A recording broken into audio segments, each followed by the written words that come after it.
So I had a 24-hour blood pressure test a little while ago, and the way they do it now is they plug a disposable cuff into the machine, and then you hand the machine back and you keep the cuff. And I thought it would be kind of interesting to see what exactly goes into one. So I'm recording this. So I've got the cuff. It's got some pretty good Velcro. I might see if I can use it later for something else. I mean, it's like basically melted on there, so I don't know how durable that is. But it'll be interesting to see. So first of all, I'm going to quickly show you a thing that it didn't occur to me to try until like 3 weeks after I'd had the test, but it turns out you can blow up the bladder in this using air just from your lungs. So I'm just going to quickly do that before I start cutting into it one more time.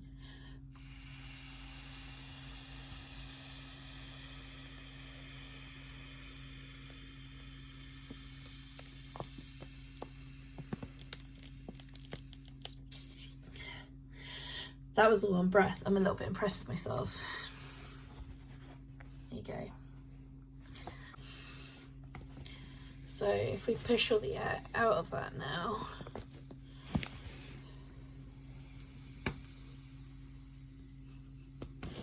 and then open it, as you can see, the Velcro is really grippy, so I hope I can reuse it. But it's also kind of like, I don't know, like welded on, heat welded on, and feels a little bit plasticky, so I'm not 100% sure I can, but I will if I can. Good Velcro is always useful. So now it's all stretched out. I'm just gonna blow air into it one more time.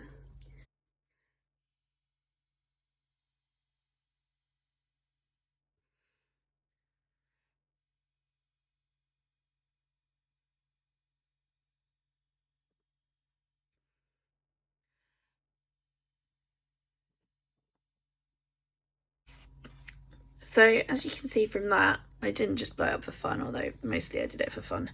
The bladder section takes up maybe 2/3 of the cuff. Yeah, not quite half.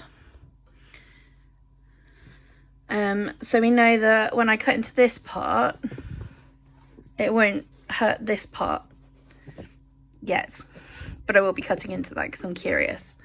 And here you can just see where I think it's silicone. It's not rubber, no, it's latex free. So where the silicone tube plugs in, let's just see if it easily comes off. No, it's pretty well on there. I don't know if it's actually bonded to it. Oh, it does seem to be, maybe. Well, something broke, but it was in fact the attachment to the bladder section. So I guess I have cut into the bladder section without meaning to. Oops. So yeah, however this is attached in, I think it's actually like bonded. However this is attached in, I think it's actually like bonded in. It doesn't look like it, but it makes me very glad that I didn't pull it that hard while I was wearing the monitor. That would have been awkward. Okay, so now I've got my trusty blue scissors with the nice green sticker on it that says they're for paper, which means that I can use them for this, because I don't know what's in here and I don't want to destroy my fabric scissors on them. So what I'm going to do first is take this and just cut it before where the bladder starts. I'm kind of curious to know if all of the inside is treated the same and it's just that the outer part of the cuff has been split off from the other part. So like whether the material inside feels the same It does feel a little bit like it's also airtight. You probably can't see very well. There is a kind of plastic coating to it that I suspect would keep it pretty airtight. I think it's quite similar to the stuff that I sometimes use when I'm sewing waterproof things. You can see it's slightly shimmering.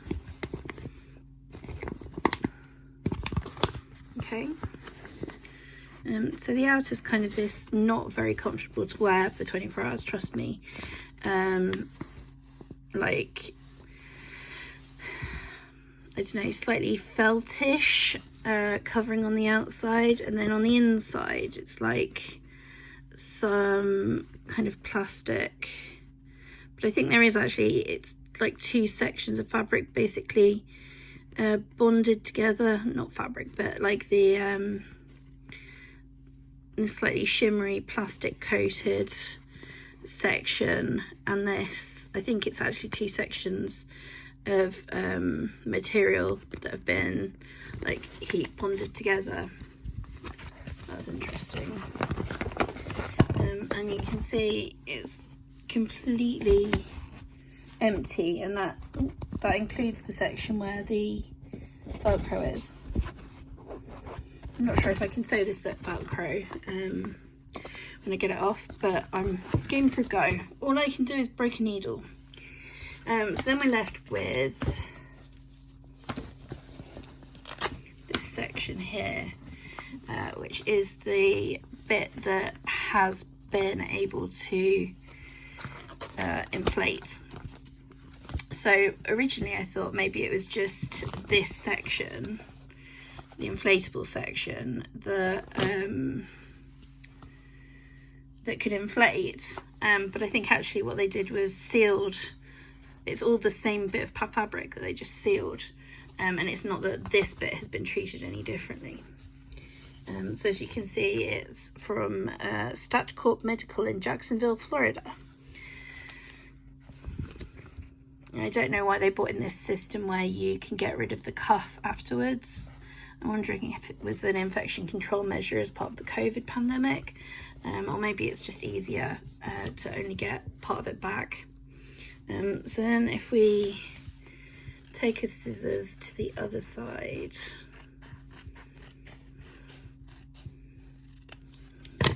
okay, yeah, the fabric is exactly the same. So that kind of crinkly, again, sheen, you can see. And it isn't sewn, it's all been kind of, it's like plastic welded. There's no actual seams on here. It'll be interesting to see if I could open the seam. I'm not sure I can. Oh, there we go. But actually it's a case of tearing it. That wasn't opening the seam so much as it was just tearing at the weakest point, which is actually where the weld has started. So there we go. You can see it is actually terrible. So it's like, it isn't like fully plastic. It's like, I don't know, felty coated something, plastic covered something. But you can see where it's frayed at the edges, like almost like paper fibers or something. It doesn't behave like fabric that I've particularly seen. Okay, so I cut off the first piece of Velcro, and it was actually sufficiently interesting that I thought I'd record this. So basically it is welded to the fabric. I did wonder if it was just kind of somehow intrinsically part of the fabric coating, but it is a separate piece. And it's like bonded again with, like, I suspect heat, because as you can see, part of it was left behind and it's pretty solidly on there. These are pretty well made, actually. I'm a little bit impressed. So the technique I found that you have to do is cut into it away from the tear, away from the the weld there.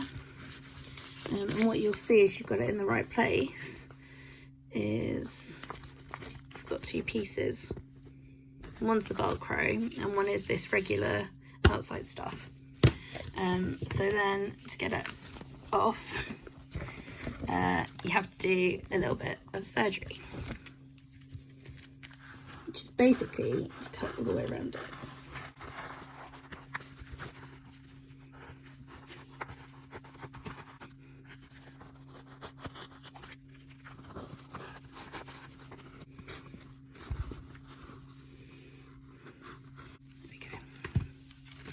And what's interesting is to look at the back of this, because again, it's another shiny surface. But I think it's a little bit different to this surface. And undoubtedly they bind together. I mean, they must do, because this has very clearly been heat welded on by whatever machine it is they use. But yeah, this is clearly like a different section of type of fabric. But I think this might be all one piece with some sort of backing on it. Interesting. Okay, so now we're on to the hook side, and I've already taken one off, as you can see. So I'm going to go through taking off the next one down. Now the problem I had with this when I was wearing it is that this rough welding of plastic to, I think, very meltable fabric underneath, so synthetic fabric, it's actually quite ridged at the side, and that rubbed quite badly while I was wearing it at the time. So in some ways this feels like an act of revenge to be cutting it up. As you can see, it sticks up some way from the side to rub, so I'll be glad to break this up, to be honest. So like with the loop side, you have to cut away from where the weld is, so part of it stays on the fabric and part of it doesn't. And then you can see again, what you're looking at is that there's one side of the There's Spock. He's seeing what I'm up to. He's been fed, so he's just doing this to be a dick now. Did you enjoy your dinner? Yeah. Yeah, he enjoyed his dinner.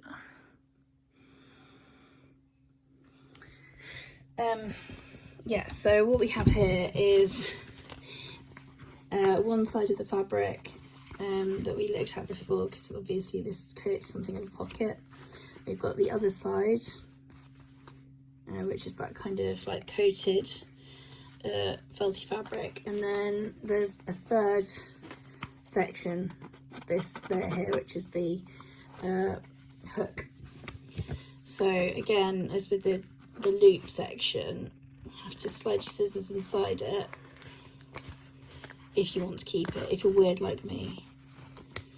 At the very least want to see how it performs when put onto a sewing machine. I'm very curious to see what it does to my needle, whether it actually breaks, whether it's actually usable. Call it materials handling curiosity.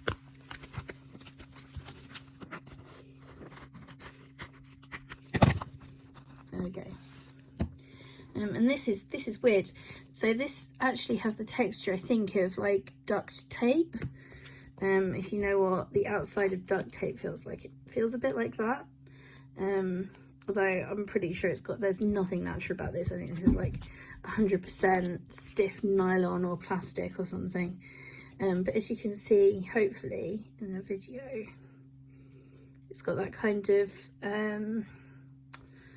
the structure, a little bit of duct tape, and to rub on it on the back, it feels a bit like duct tape, and it's absolutely wicked strong. I'm attached to a bit of this loop, like I'm genuinely impressed. I think this is some of the strongest hook and loop I've found ever, which I guess makes sense. So I was kind of curious as to whether these were actually usable bits that I'd managed to salvage. So I've put some thread in my machine, I've got some scrap fabric, and I've cut off a small piece of the hook and the loop. That's the hook, that's the loop. So we're going to try sewing them on. Now I am pretty... lost my sewing machine pedal.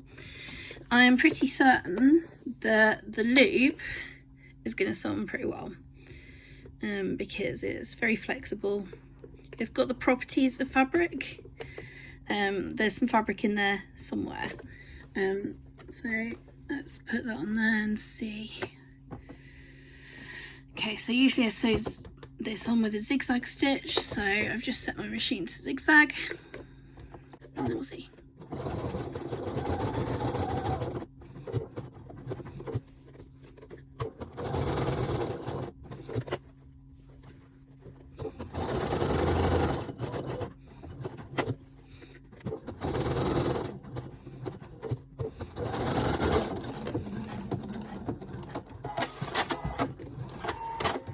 So there's no problem there. You can see the thread's gone through pretty well.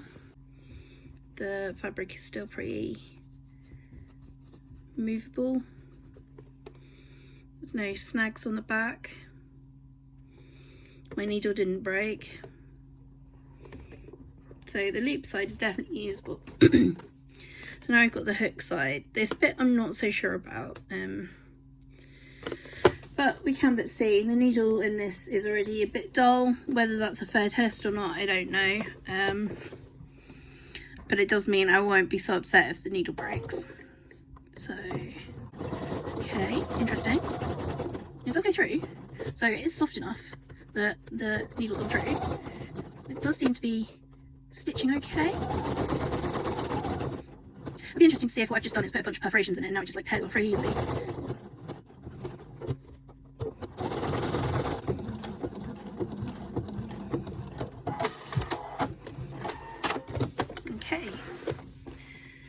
So the hook is now sewn on as well, and as you can see it does seem to have stitched on all right.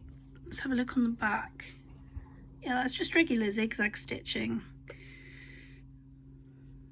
so it looks like it's okay. It's still got some flexibility to it. So now we're going to see if it still works. Not bad actually. Still got a good bond. Yeah, that still works. I'd probably use this on my own things, and not on anything for a customer, but I've got proper Velcro branded hook and loop for that. That's not bad actually. That's definitely worth keeping. So we're now left with the bits that I've salvaged. I've thrown away the rest of the cuff. I've got 3 pieces of hook. They are